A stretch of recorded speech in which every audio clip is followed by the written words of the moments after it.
ஒரு மாநிலம் இந்தியாவில். அப்படி இருக்கும்போது இங்கே முழுக்க முழுக்க காவல்துறை முதல்வருடைய கட்டுப்பாட்டில் இயங்குது.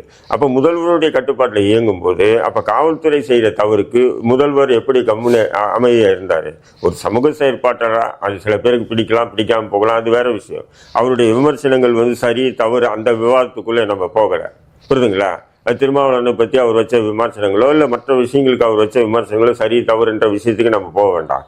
ஆனால் ஏர்போர்ட் மூர்த்தி மீது அந்த வழக்கு போட்டதே தவறுன்னு போது தடுப்பு காவலின்ற குண்டர் சட்டம் காவல்துறையாக ஒருத்தனை தண்டிக்குது அப்படின்னு சொன்னால் இதை தமிழக முதல்வருக்கு தெரியாது, தமிழக அரசுக்கு தெரியாது, திமுகவுக்கு சம்பந்தம் இல்லை, இது முழுக்க முழுக்க போலீஸ் தான் அப்படின்னு சொல்லி அண்ணன் முட்டு கொடுக்குறது என்பது அயோக்கியத்தின் உச்சம்.